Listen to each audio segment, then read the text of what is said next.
दोस्तों आज हम बात करने वाले हैं एक ऐसे केस की जिसके बाद इंदिरा गांधी ने पूरे देश में इमरजेंसी घोषित कर दी थी। तो आखिर क्या हुआ था आखिर उस केस में, चलिए जानते हैं अगले 8 से 10 मिनट के अंदर। दोस्तों आज का वीडियो बहुत इंटरेस्टिंग होने वाला है, तो वीडियो को लास्ट तक जरूर देखिएगा।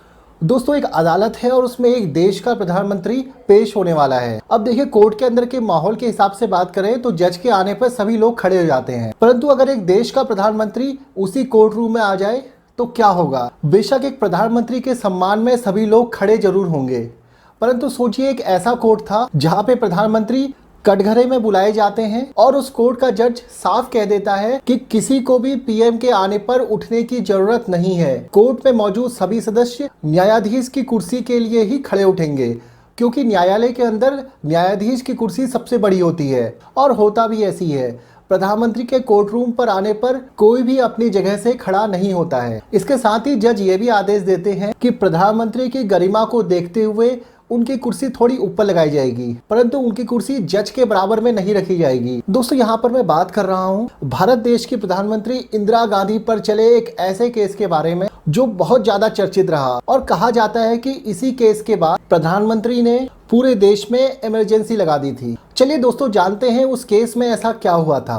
दोस्तों इस केस में 12 जून 1975 को एक फैसला इलाहाबाद हाईकोर्ट ने दिया था। उस फैसले के अनुसार इंदिरा गांधी की सांसद की सदस्यता रद्द हो गई थी। अब सोचिए एक सिटिंग प्रधानमंत्री जिसकी संसद की सदस्यता ही रद्द कर दी गई हो। दोस्तों चलिए जानते हैं ये सब क्यों हुआ, आखिर क्यों इंदिरा गांधी की सदस्यता रद्द कर दी गई थी। दोस्तों साल था 1971। उस साल चुनाव में इंदिरा गांधी ने रायबरेली से पर्चा भरा था और इस चुनाव में इंदिरा गांधी को 1 लाख वोटों से जीत हासिल हुई थी। और इस पूरे चुनाव में इंदिरा गांधी के विपक्ष में जो थे उनका नाम था राजनारायण, जो कि राम मनोहर लोहिया के शिष्य हुआ करते थे। अब दोस्तों होता यह है कि जैसे ही चुनाव का फैसला आता है तत्काल राजनारायण कोर्ट में चले जाते हैं और अदालत में इंदिरा गांधी पर आरोप लगाते हैं कि इन्होंने चुनाव में धांधली की है। दोस्तों मामला हाईकोर्ट में पहुंचता है और राजनारायण की तरफ से केस को लड़ने आते हैं शांति भूषण। अब इसके अपोजिशन की बात करें तो इंदिरा गांधी की तरफ से एससी खरे नाम के एक वरिष्ठ वकील आते हैं। दोस्तों होता यह है कि केस चलता रहता है और इस बीच में इंदिरा गांधी प्रधानमंत्री बन जाती हैं और देखते देखते इस केस को चलते चलते 4 साल हो जाते हैं। अब यहाँ पर होता यह है कि अधिकतर लोग इस पूरे वाक्य को भुला चुके होते हैं, क्योंकि 4 साल एक बहुत बड़ा टर्म होता है। लेकिन 1975 में ठीक 4 साल बाद इस केस में एक दिलचस्प मोड़ आता है। इस केस में गवाही होती है पीएन हक्सर की। अब यहाँ पर पीएन हक्सर कौन थे और इनका नाम इस केस में क्यों आ रहा था और इन्होंने क्या गवाही दी थी। दोस्तों इंदिरा गांधी के चुनाव प्रचार में 7 जनवरी से लेकर 19 जनवरी 1971 में एक सरकारी अफसर थे यशपाल कपूर, जिन्होंने इंदिरा गांधी का चुनाव प्रचार किया था। अब यहीं पर विपक्ष कहता है कि कोई भी सरकारी अफसर सरकार के किसी नुमाइंदे के लिए चुनाव प्रचार कैसे कर सकता है। अब इस पर इंदिरा के वकील का यह तर्क था, यशपाल कपूर ने 13 जनवरी को इंदिरा गांधी के सचिव पीएन हक्सर को अपना इस्तीफा दे दिया था, इसलिए नियम के अनुसार उनको इस तारीख के बाद सरकारी अफसर नहीं माना जाना था। लेकिन यहाँ पर एक छोटा सा पेच फंस गया था। अब इसके जवाब में जो विपक्षी वकील थे शांति भूषण, उन्होंने दलील रखी कि लिखित रूप से यशपाल कपूर का इस्तीफा 25 जनवरी को मान्य हुआ है, इसलिए तब तक वो सरकारी अफसर माने जाएंगे। अब इसका मतलब ये हुआ कि 7 जनवरी और 19 जनवरी को इंदिरा गांधी के पक्ष में उनकी चुनाव रैली की जो तैयारियां यशपाल कपूर ने सरकारी पैसे से की थी, वो सारी चीजें बिल्कुल गलत थी। अब इसमें इंदिरा गांधी के सचिव हक्सर और यशपाल दोनों की ही गवाहियां कोर्ट के अंदर होती हैं और फिर इसके बाद इंदिरा गांधी को भी कोर्ट में गवाही देने के लिए आना पड़ता है। दोस्तों अब यहाँ की कहानी के बाद हम फिर से शुरुआती कहानी में आ जाते हैं। 18 मार्च 1975 जब प्रधानमंत्री इंदिरा गांधी खुद अदालत के अंदर गवाही देने के लिए आई हुई थी। अब दोस्तों पहले दिन की गवाही में इंदिरा गांधी काफी शांत रहकर सारे सवालों का जवाब दे रही थी और ऐसा लग रहा था इंदिरा गांधी इस केस को जीतने के बहुत करीब हैं। दोस्तों पहले दिन की कार्रवाई खत्म हो जाती है, इंदिरा गांधी की गवाही भी होती है। अब दूसरे दिन फिर से इंदिरा गांधी को इसी केस के सिलसिले में गवाही के लिए आना था। अब दूसरे दिन की गवाही में शांति भूषण इंदिरा गांधी को उनके उम्मीदवारी पर क्वेश्चन पूछना शुरू करते हैं। अब देखिए इंदिरा गांधी से एक क्वेश्चन पूछा जाता है कि चुनाव के लिए उनकी उम्मीदवारी कब तय हुई थी, तो वो बताती हैं 1 फरवरी 1971 को। परंतु यहीं पर Shanti Bhushan All India Congress Committee का लिखित दस्तावेज लेकर आ जाते हैं और उस दस्तावेज में इंदिरा गांधी की उम्मीदवारी की दिनांक 29 जनवरी लिखी हुई थी। अब देखिए यहाँ पे इंदिरा गांधी और उस कांग्रेस कमेटी के लिखित दस्तावेज का विरोधाभास हो रहा था।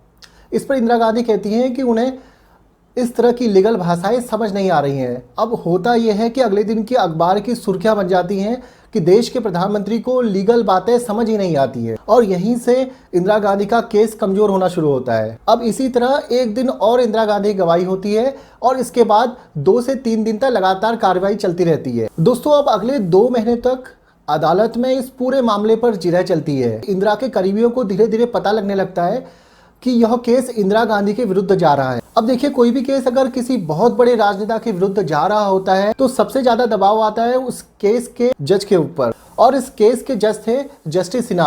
अब इनके ऊपर दबाव बढ़ते जा रहा था। दोस्तों, मीडिया रिपोर्ट्स के अनुसार कि जस्टिस सिन्हा के सचिव हैं मन्ना लाल। अब सीआईडी के कुछ अफसर मन्ना लाल के घर पहुंच जाते हैं और उनके घर की तलाशी लेने लगते हैं और इसके साथ ही मन्ना लाल से उस केस के बारे में पूछा जाने लगता है।